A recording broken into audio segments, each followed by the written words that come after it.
sí la psicoterapia, porque el medicamento nos ayuda a esta cuestión de sobrellevar esos síntomas, porque pues hay algo en el cerebro que ya nos está produciendo. Entonces es algo que ya me rebasa, que ya no puedo, ya no es con que échale ganas o ponte feliz o hazte un plan. Y todo esto pues es parte de como tal del diagnóstico que se tiene, y que también nosotros, ya sea del lado que te esté tocando vivirlo, o sea, a lo mejor te puede tocar vivirlo como paciente, te puede tocar como familiar, como amigo también, y que entiendas que está pasando por un momento difícil. Luego a veces en consulta también promovemos ciertos comportamientos que no son saludables. Por indicios de que algo está mal, o sea, si ustedes alguien no puede conciliar el sueño, volteen a verlo de inmediato. La depresión es este sentimiento de, pues es cansado y no hay placer. La vida sin placer no es nada. Bienvenidos a un nuevo capítulo de su podcast de nutrición favorito. Hoy estamos de manteles largos porque tenemos a nuestra primera invitada. Y obviamente, pues para presentárselas, que yo creo que ya muchos la deben de conocer o ya leyeron ahí en el título de quién se trata, pero como quiera les voy a dar una pequeña introducción. Ella es Mariely Mandujano, es nutrióloga, también es especialista en nutrición clínica y además tiene una gran experiencia en todo tipo de pacientes oncológicos, renales, y además forma parte también del equipo de aquí de Filgo. Bienvenida, Mariely, mucho gusto. Mucho gusto, como si no te conociera. Ya sé. Muchas gracias por la invitación. No, sí, estoy muy contenta de estar aquí y pues de platicar sobre este tema que es muy importante, que generalmente tiene mucho estigma. Entonces, pues vamos a comenzar. Vamos a darle. ¡Ay, qué padre! Sí, miren, la verdad es que hoy tenemos un tema muy padre, que es la parte de la depresión, con un enfoque también pues más hacia la parte de la alimentación. Uh-huh. Muchas veces como hablamos de la depresión desde una perspectiva psicológica, que evidentemente tiene algo que ver, claro. Pero el día de hoy vamos a darle como que también esta visión desde una perspectiva nutricional. Así que vamos a empezar. Encuéntranos en Facebook e Instagram como Feel Good Inc. Muy bien. Sí. Mira, me gustaría que primero como que para romper un poquito e ir sentando las bases, me gustaría que me platicaras como tal, cómo definirías la depresión. Muy bien. Pues es un concepto bastante complejo. Esto sí, claro, no somos psicoterapeutas, no somos médicos psiquiatras. Lo vamos a hacer mucho hacia la alimentación porque es nuestro fuerte. Uh-huh. Pero pues como plus, a lo mejor muchos de ustedes han visto en redes sociales o me siguen por ahí, pues yo también soy una persona que vivo con depresión y ansiedad desde hace 2 años, actualmente todo controlado. Entonces algo que me empezó a generar mucha conciencia y a ver cómo hay muchos pacientes que viven con estas condiciones y que a lo mejor no los estamos abordando de la mejor manera. Entonces es la finalidad como tal de este episodio. La depresión puede tener muchas definiciones, es bastante complejo, cada paciente lo vivimos de manera muy, muy diferente, pero pues se define como esa tristeza o esa falta de interés que al menos dura en el paciente unas 2 semanas. Okay. Si tú me dirías cómo la definiría yo, Mariely, para mí es una enfermedad que es crónica, es de larga duración y es una enfermedad que incapacita mucho. Okay. A nivel físico, obviamente tú observas y puedes caminar, puedes moverte, puedes comer, incluso puedes reír, podemos hacer bromas, nos podemos reír, no nos quita esa capacidad. Siempre he sido graciosa, pero sí incapacitaba mucho y esto genera mucho estigma porque justo pues como no se observa, uh-huh, pues entonces es un poco difícil compartirlo. Pero para mí pudiéramos definir la depresión de esa manera: es tristeza, es desinterés, es abrumo, es desesperanza, es ilusión y pues ya la manera en que la viva cada persona. Muy bien, dentro como quiera del tratamiento, se trabaja como parte psicológica con psicólogos, psiquiatras, o sea, se trabaja en conjunto. El equipo ideal, pues es sin duda tu médico psiquiatra, quien va a llevar la pauta de todo tu tratamiento farmacológico en dado caso de que lo llegues a necesitar. Sí, la psicoterapia, porque el medicamento nos ayuda a esta cuestión de sobrellevar esos síntomas, porque pues hay algo en el cerebro que ya nos está produciendo. Entonces es algo que ya me rebasa, que ya no puedo, ya no es con que échale ganas o ponte feliz o hazte un plan, prográmate, o sea, no, ya me rebasó, ya no puedo, ya me incapacitó. Entonces el medicamento me ayuda a sobrellevar un poco Pero sí, pues tenemos que ir a psicoterapia, al psicólogo, a la terapia que tú quieras, hay conductual, hay psicoanalista, yo tengo esta terapia breve sistémica, porque tengo que aprender yo a cómo sobrellevar esas emociones para justo no volver a tener una recaída. Claro. A esto sí le podemos agregar, por supuesto, cuando el paciente se sienta listo, un especialista en nutrición clínica para que nos acompañe justo a volver a tener todo esto autocuidado, que vamos a hablar de ello más adelante. Si agregamos también un médico del deporte, claro, que nos ayude también a toda esta parte del movimiento, pues si se tiene todo el contexto económico, eso sería lo ideal. Si no, pues trabajamos con lo que vamos pudiendo en la marcha y también dependiendo de la energía que tenga el paciente en ese momento. Claro, o sea, al final del día la persona va marcando la pauta, ¿ok? Y obviamente pues tiene a todo este equipo multidisciplinario que está ahí para apoyarlo y pues para ayudarlo a que salga de alguna u otra forma adelante. El ritmo lo va a poner ahora sí que la persona que esté viviendo, ¿verdad? Ese proceso.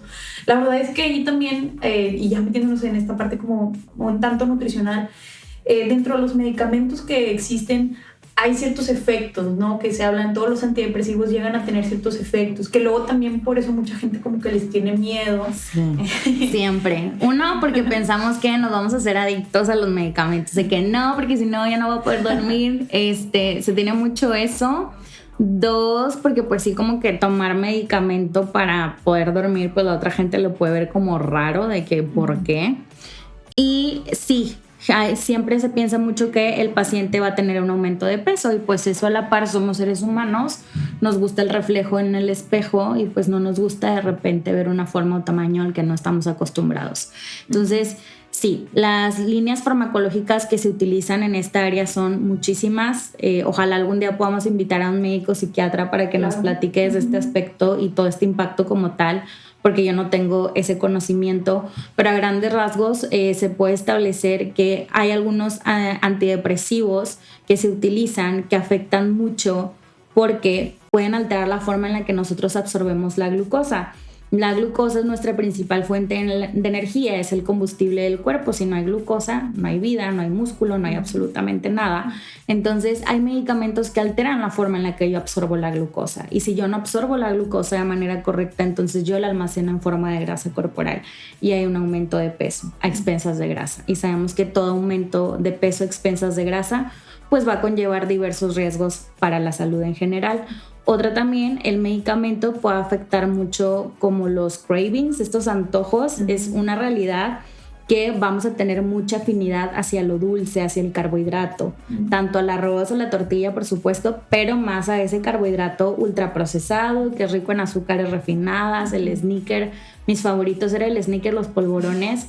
El mazapán era para mí una gloria tenerlo en mi boca. Entonces sí hay como también esta afinidad hacia el carbohidrato. Y hay esto que puede causar el medicamento. Es importante sí recalcar, porque lo que no queremos es generar más estigma. O sea, no por el hecho de que el medicamento cause esto, yo no lo voy a tomar. Yo lo estoy tomando todavía y volvería a tomar exactamente todo lo que tomé, porque gracias a eso estoy aquí. No es para hacer estigma, sino para justo usarlo como una herramienta. Uno, para el paciente, para que sea amable consigo mismo y sea consciente de, oye, todo esto está ocasionando, entonces tengo que ser amable. Dos, para el entorno, porque también luego hay comentarios alrededor que no nos pueden ayudar. Y tres, también a nosotros como profesionales de la salud, para que pues en ese momento el peso no sea un indicador tan representativo, porque obviamente sabemos que pues va a estar afectado por todas estas alteraciones. Sí, claro, o sea que ahí también tomemos este contexto que está viviendo la persona, donde, oye, probablemente hubo algún efecto que también está, de hecho ahorita también nos platicas de cómo también puede llegar a suprimir el apetito, o sea, que no tengas ni siquiera hambre o ganas por comer, o sea, porque se puede ir hacia los dos lados. Sí, puede haber dos extremos, ya sea un aumento o una disminución, dependiendo del fármaco que se vaya a utilizar. Exacto. Y del paciente. Y todo esto pues es parte de, como tal, del diagnóstico que se tiene, y que también nosotros, ya sea del lado que te esté tocando vivirlo, o sea, a lo mejor te puede tocar vivirlo como paciente, te puede tocar como familiar, como amigo también, y que entiendas que está pasando por un momento difícil y que cuides mucho a lo mejor los comentarios que vas a utilizar, y también como profesionales hacer como switch de, oye, sí, me dice esto, a lo mejor la teoría, pero ver la situación por la que está pasando la otra persona. Claro, sí, es Eso es súper importante. Aquí me gustaría que me platicaras un poquito sobre también esta relación que existe con el sueño, o sea, porque es algo que también se ve muy afectado en este tipo de diagnósticos. Sí. En general, ¿tú alguna recomendación que nos puedas dar? Mira, la verdad es que ahorita lo vamos a abordar todo, pero yo, aún siendo profesionista, cuando yo viví todo esto, nunca me puse a pensar qué impacto metabólico tendrá en mi vida esto que estoy viviendo. De primera instancia no me importaba y luego fue nada más como verme al espejo y observar, porque yo subí unos 15 kilos a lo largo de 2 años. Entonces fue observar así de repente una forma y tamaño a la que yo no estaba acostumbrada. Y luego ya cuando me recuperé mucho más, ahora sí dije, ¿qué está pasando adentro de mí? Porque algo sin duda cambió, porque empecé a ver oscurecimiento en mis nudillos, porque mis ciclos se comenzaron a ser irregulares, que todo ciclo debe ser regular, por cierto, si no hay que ir a revisarnos. Entonces, dato importante. Entonces ya después como que cuando ya tuve esta conciencia dije, algo no está bien, no solo se quedó en el peso, no solo se quedó en todo lo que perdí, sino hay algo más. Entonces la depresión causa este impacto metabólico por varias razones. Una, por la propia enfermedad, otra por el tratamiento que se utiliza y la otra también porque se pierde mucho el autocuidado, que ahorita vamos a hablar del autocuidado. Ya hablamos del impacto que se tiene en los fármacos, ahora vamos a hablar de la propia enfermedad, que es donde entra el sueño, porque en la depresión puede haber o insomnio o somnolencia, puede haber ambas combinadas. Generalmente yo era una persona, por ejemplo, que en la noche estaba de que nada de sueño, y en el día yo estaba muy somnolienta todo el tiempo. Toda alteración de sueño también va a hacer que se almacene grasa corporal. Exacto. Entonces por ahí también va ese impacto metabólico, y el sueño es algo que generalmente todos los pacientes no tenemos una buena calidad de sueño, porque no solo es, sí, caigo dormido, pero generalmente hay pesadillas con cosas que nos preocupan y que nos levantamos así como muy reactivos de que qué está pasando, es real. Yo soñaba siempre que tenía un paciente y que yo no llegaba a la consulta y me estresaba mucho, o también me levantaba constantemente en la noche, o sentía como que tal no descansaba y solo dormitaba. Entonces todas esas alteraciones en el sueño pues también tienen un impacto en la grasa corporal, que es algo que se tiene que evaluar. Sí, de hecho, es de los primeros como indicios de que algo está mal. O sea, si alguien no puede conciliar el sueño, volteen a verlo de inmediato, o sea, acudan con algún especialista, mínimo como psicología, o ya si se quieren acercar también con psiquiatra, o sea, ambos los pueden ayudar, porque ahí existe una alteración. No es normal, como ya nos platicabas, o sea, el ya sea tener mucho sueño o el no estar durmiendo, no es normal. Sí. Y en el momento que tú empiezas a perder ese equilibrio, empieza a haber como que una avalancha de muchas cosas que van a empezar a como a descontrolarse, y donde te puedes llegar a empezar a sentir pues de una manera para nada positiva. No amena, sí, exacto. Sí, muy bien. De hecho, también otra de las preguntas que ahorita platicábamos un poquito, este cambio en el apetito. O sea, en tu caso, ¿tú cómo lo experimentaste? ¿Tuviste un periodo sin apetito y luego también tenías periodos con más apetito? ¿Cómo se comportó? Es muy extraño, y les digo, en las enfermedades, yo creo que en todas, pero en las enfermedades o condiciones mentales, la verdad que cada paciente lo vamos a vivir de manera diferente. No es como, pues sabemos o esperamos que un paciente que vive con diabetes, no sé, tenga estas características, sí, ¿no? Pero un paciente con depresión, pues esperan estas características, pero Marieli puede reflejar estas, esta persona otras, y así sucesivamente. Entonces, generalmente hay periodos o de inapetencia o de un apetito extremo. Yo tuve mucho apetito extremo cuando yo tomé 2 medicamentos que sí me incrementaron mucho, como tal lo dice la evidencia, ese antojo por el dulce, y yo jamás había comido de la manera en que yo comí en ese entonces. Ahí tuve un aumento muy drástico. Y después llegué a tener inapetencia, pero más allá por el tratamiento farmacológico, son por las cuestiones de la propia enfermedad. Como la depresión es este sentimiento de, pues es cansado y no hay placer. La vida sin placer no es nada. Entonces dejas de sentir placer incluso por el alimento. Entonces el alimento no sabe. ¿Y por qué voy a comer si no me sabe? Sí. ¿Qué es lo que le pasa a pacientes oncológicos, por ejemplo? No les sabe. Entonces yo entiendo que el paciente no quiera comer, porque ¿cuál es la razón si el pollito no me va a saber a pollo, si el arroz no me va a saber el arroz? Frustra saber que esto me debería de saber y que no me sabe. Y por eso también nos vamos más hacia el ultraprocesado, porque es como, esto tiene un sabor más intenso, esto me tiene que saber. Si el pollo con arroz no, los boneless sí. Y al final es igual de frustrante porque tampoco te sabe, pero es de esta manera. Entonces puede ser ya sea por el tratamiento farmacológico o por la propia enfermedad que lleguemos a dejar de experimentar este sabor. Otra cosa muy importante también, que creo que en la depresión sí hay mucho de qué hablar de este tema de la alimentación, porque por ejemplo yo llegué a dejar de usar el tenedor, no quería agarrar el tenedor. Entonces imagínate qué impacto tiene que un paciente no quiera agarrar el tenedor. No va a comer arroz, no va a comer guisado, no va a comer, no sé, huevito, quesito. O sea, ¿te refieres a que tú únicamente, por ejemplo, querías algo como un sándwich o un taco? Exacto. Okay. Yo no quería agarrar el tenedor porque ya estaba muy apática. Entonces dejé de comer arroz por mucho tiempo, dejé de comer guisado por mucho tiempo y mi solución fue taco. Entonces decirle a una persona que está en ese momento que tiene que comer arroz con pollo, pues no va, ¿sí? Entonces son cosas que sí tenemos que evaluar y es entonces verificar en ese momento si el paciente quiere hacer algo al respecto, de qué manera yo puedo ayudar, pero sin forzar su proceso. Claro. Porque no hay todavía esa energía suficiente para hacer esas cosas. Entonces todo eso impacta hasta el uso del tenedor, claro, o de la cuchara, o meter mi plato al micro, calentarme la tortilla, todo eso se ve también limitado. Entonces a veces no es inapetencia, pero es esta también falta de solo hay arroz en mi casa y yo no voy a comer arroz, y entonces se deja también de consumir. Muy bien, de hecho ahí, o sea, la verdad es que es algo que me impacta, o sea, no, yo real nunca lo había escuchado y sí me dejas pensando como cómo tienes que tener este análisis de en dónde se encuentra la persona y que justo ahí también podemos enlazar la parte del autocuidado, que está dispuesto a hacer por su cuidado, o sea, cuáles van a ser los negociables, ¿no? Porque te pones a negociar tanto la persona consigo misma como con este grupo de expertos que lo están tratando. Me imagino que hay ahí algún diálogo de, bueno, estoy dispuesto a hacer esto. Sí. El autocuidado es maravilloso y yo creo que yo nunca había escuchado hablar de la palabra autocuidado hasta que empecé a vivir con depresión, la verdad. Aún siendo profesional del área de la salud, yo desconocía la definición.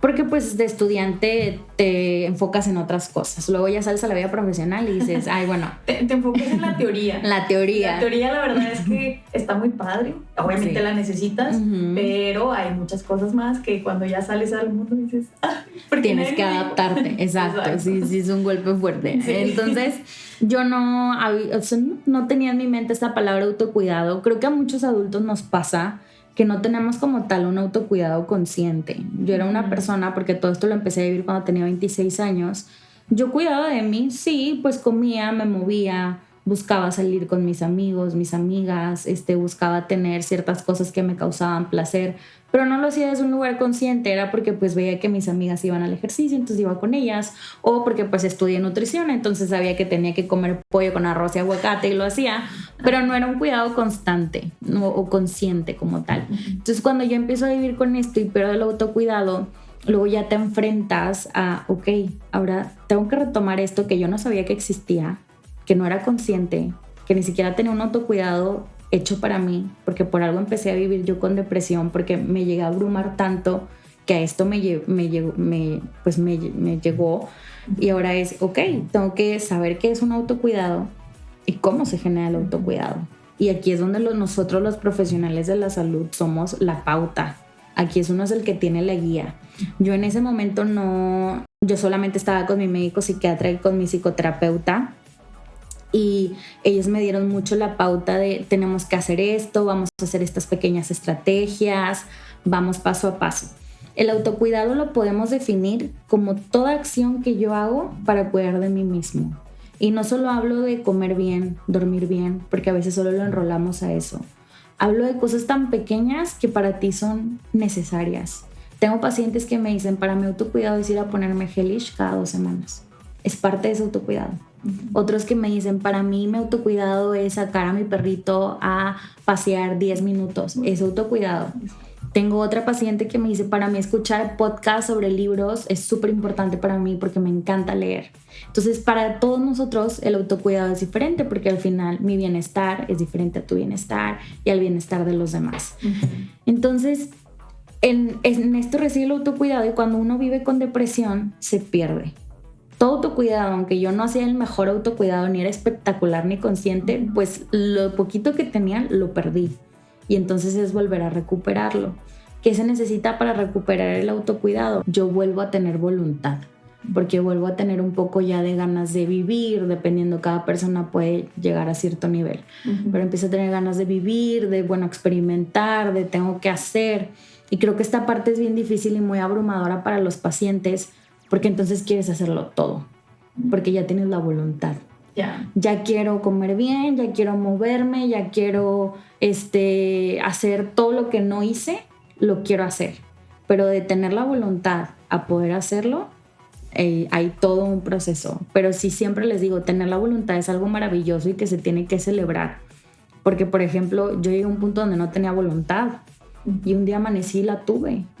Pero ahí ahora lo veo en perspectiva y dije, tuve que ser más amable conmigo. El hecho de ya tenerla ya era suficiente.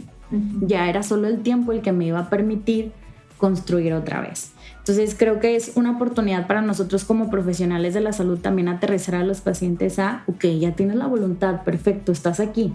Yo siempre les digo, felicidades, estás aquí sentado conmigo. Estás destinando tiempo, dinero, energía, esfuerzo, tengas o no depresión, haces un espacio y estás entonces priorizando tu salud. Entonces, felicidades de antemano. Ahora sí vamos poco a poco. Entonces, una vez que se tiene voluntad, pues tenemos que hacer metas muy chiquitas que sean muy realistas para el paciente. Sí, también ahorita que hablabas de eso, la parte del reconocimiento.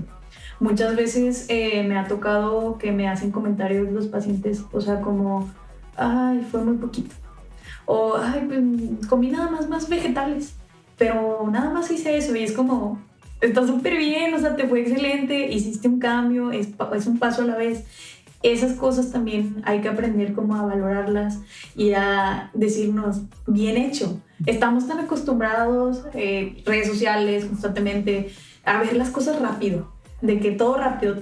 ¿Cuánto te tardas en ver un video y pasar al otro simplemente? O sea, entonces eso hace que quieras pasar eso a tu vida real y la vida real no es así. No. O somos mucho del todo o nada. Sí. O sea, blanco o negro. Y eso no va con la vida. Y uno luego ya se da cuenta que tienes que tener, mi psicóloga me decía mucho, hay que tener escalas de grises, Marieli, hay que tener mucha escala de grillos, es que no puedo. Entonces, sí, a veces somos también del todo o nada y es por eso que sientes que no estás haciendo lo suficiente. Y justo, vivas o no con depresión, el sentir que no haces lo suficiente hace que tú ya no quieras trabajar en ti. Exacto. Porque no lo ves suficiente. Y siempre estás buscando ahora tengo que hacer esto, ahora voy a, no sé, a meterme a esto o voy a cuidar más. O sea, me ha pasado incluso que llegamos, no sé, a la meta que se había propuesto y todavía me dicen, bueno, pero ahora quiero esto otro. Es como que disfruta, llegaste a la meta. Justo la vez pasada leía en un libro que muchas veces estamos como tan ansiosos de llegar a esa meta que cuando llegas ni sientes nada, como que porque al final del día no es la meta, es todo el camino para llegar a ella. Y eso es algo que la verdad es que como que sí es importante que tanto como profesionales lo promovamos mucho. En el área de la nutrición la verdad es que se da bastante mucho, porque quieren llegar, o sea, a veces llegan con un objetivo muy real. Es como, a ver, o sea, mira, esto es como el camino.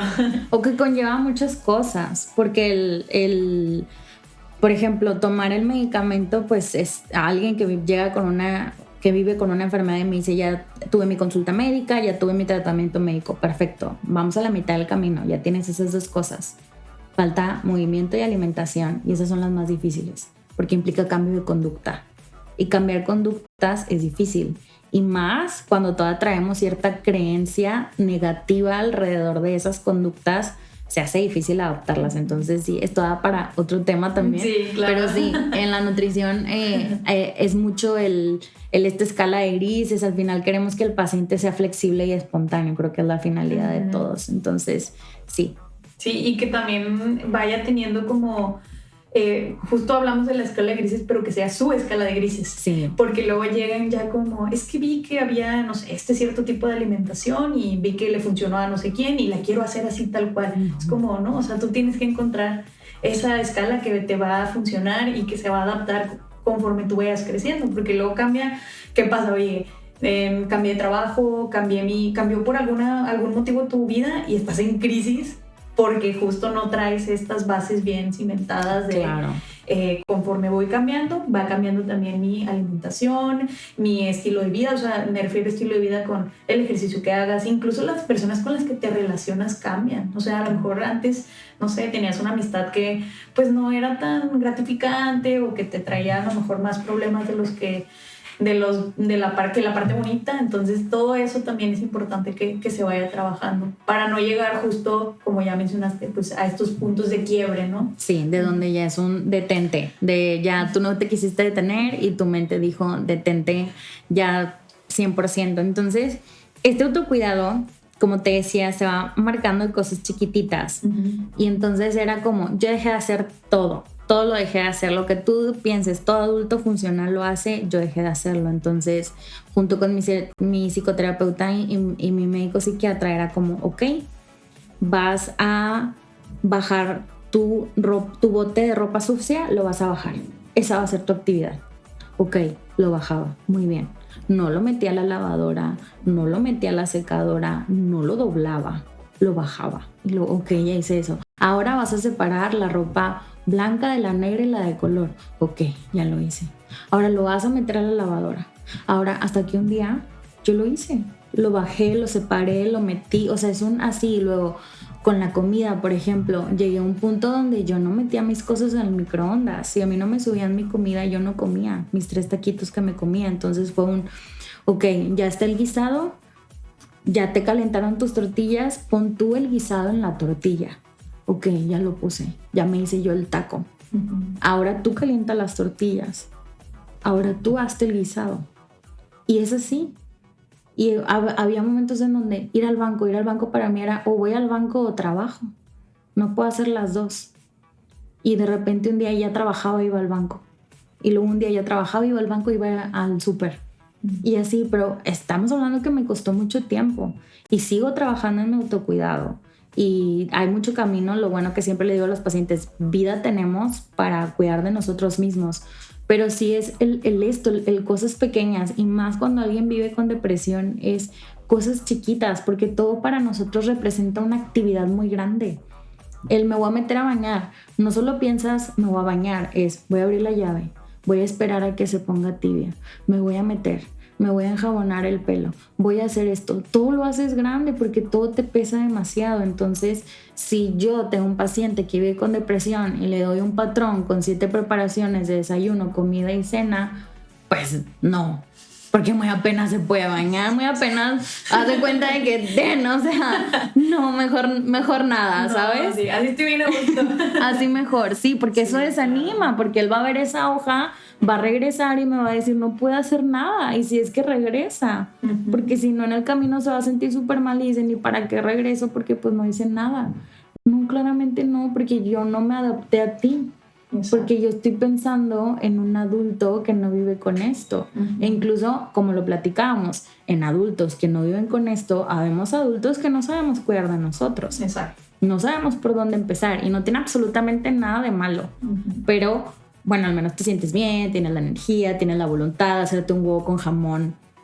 No te acaba tú de energía, no te drena. Entonces sí es importante para nosotros adaptarnos y el saber cómo crear este autocuidado, especialmente en los pacientes que viven con depresión, ayudarlos a hacer esa guía para que lo puedan volver a construir. Lo básico, que es comer, dormir, moverme, y una vez que ya se haya cimentado eso, ahora sí ok, voy a trabajar con porciones, voy a trabajar con vegetales, voy a inscribirme en una clase y todas las demás cosas que van saliendo de ahí. Sí, que también hay parte importante también es relación que luego se puede tener medio negativa con los alimentos.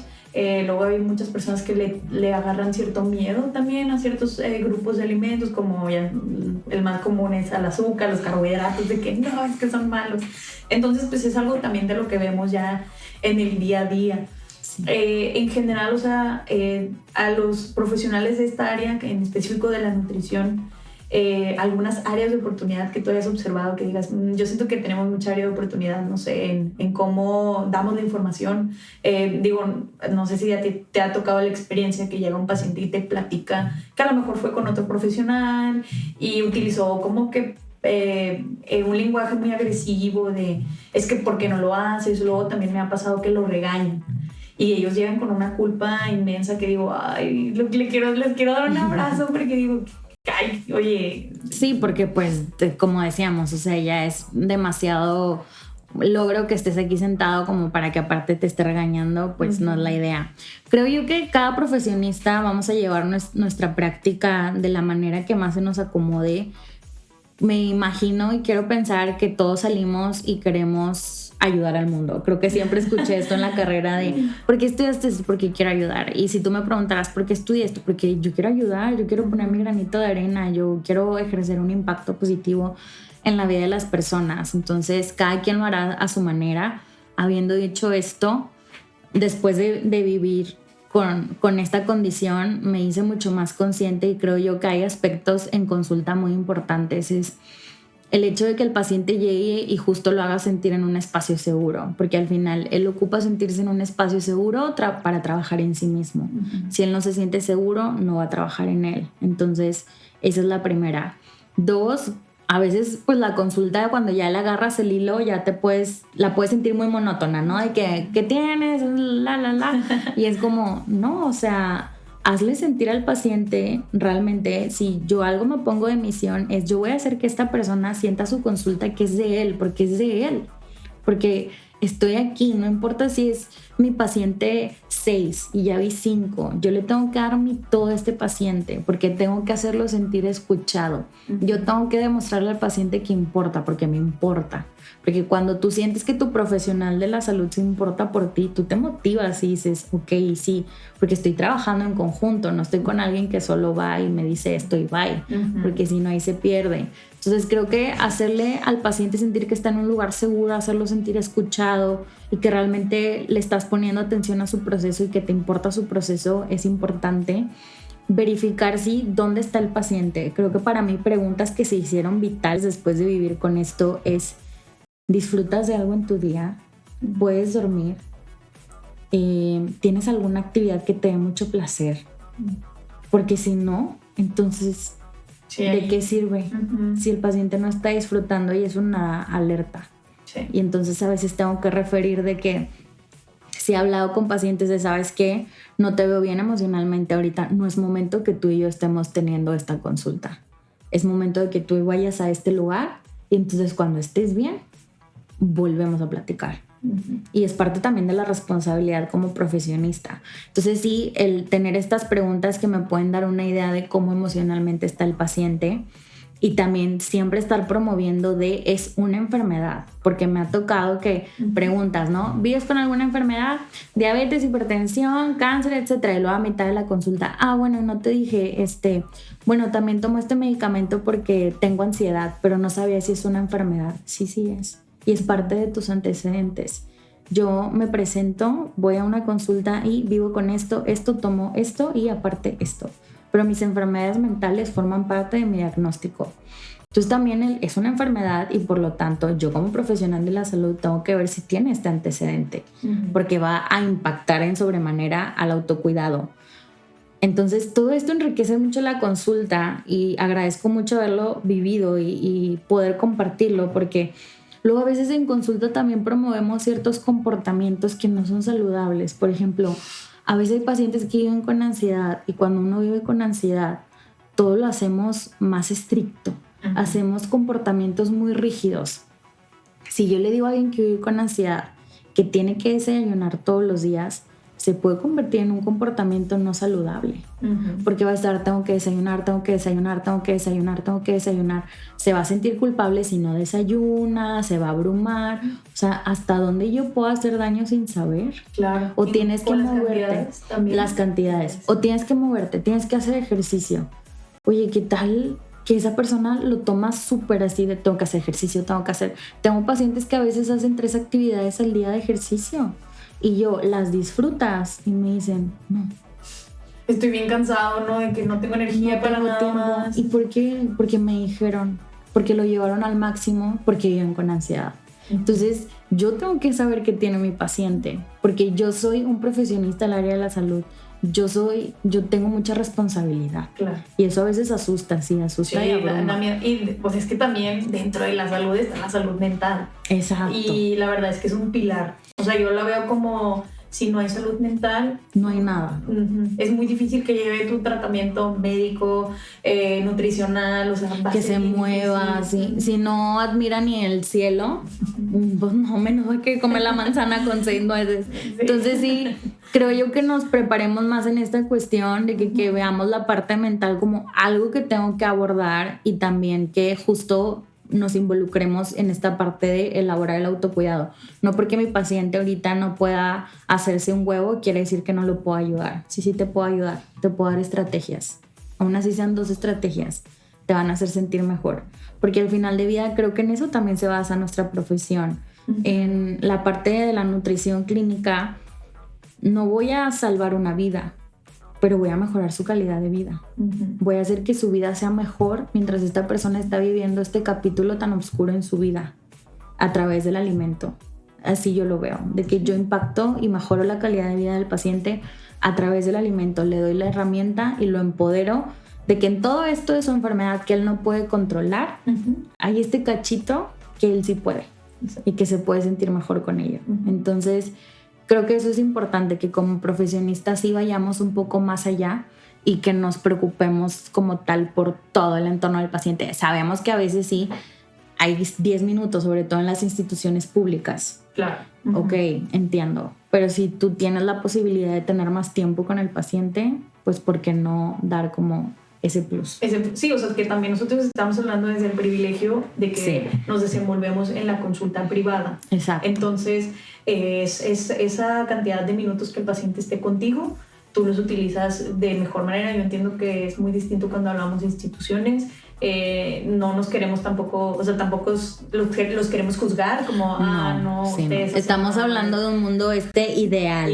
Porque exacto. Para empezar, no todas las personas ni siquiera tienen acceso a veces ni a la salud pública, mucho menos a la privada. Entonces sí dejar claro que hablamos de un mundo ideal, y si tú formas parte de un cachito de este mundo ideal y puedes dar ese plus, pues que lo des. Sí. Pues bueno, Marieli, la verdad es que ha estado muy padre la plática. Definitivamente vas a regresar a hablarnos más de estos temas. Me gustaría también, o sea, ya como un mensaje final. La verdad es que ya nos diste muchos. Me dejas pensando, créemelo, me dejas pensando porque créeme que la salud mental siempre me ha importado mucho, y toda que me compartas tu experiencia y demás.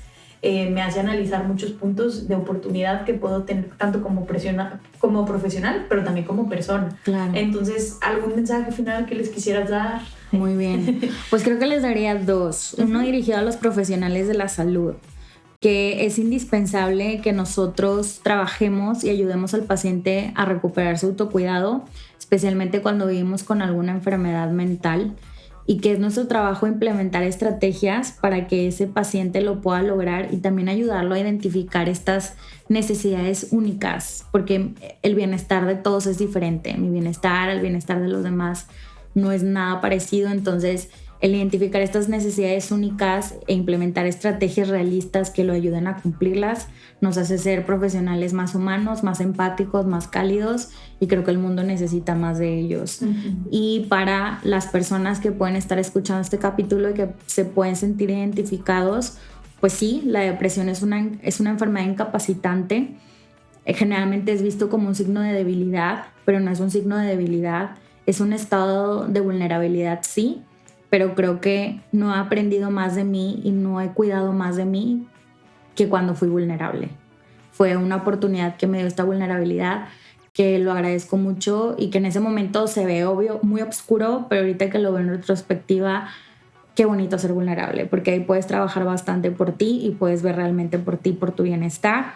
Paciencia, mucha paciencia, porque es cansado, y si tienes la posibilidad a tu alcance, porque sabemos que la salud lamentablemente es un privilegio, si tienes la posibilidad, acompáñate de las personas que tú sientas que te pueden ayudar, y pues que siempre como profesionales de la salud vamos a estar para ellos. Muy bien, ay, muchas gracias, Marieli. La verdad es que ya aparte, digo, y cerrando el capítulo, la verdad es que Marieli tiene una excelente calidad humana y es algo que la verdad admiro de ella.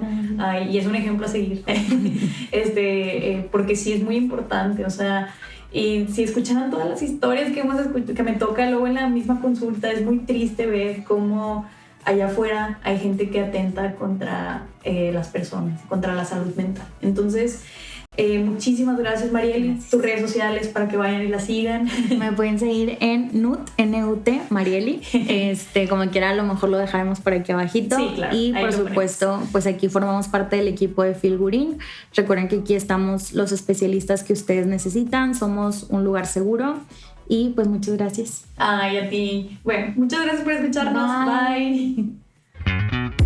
Esto fue Feel Good Inc. Podcast, donde exploramos juntos cómo la alimentación puede ser la base de tu bienestar integral. Feel Good Inc. Podcast.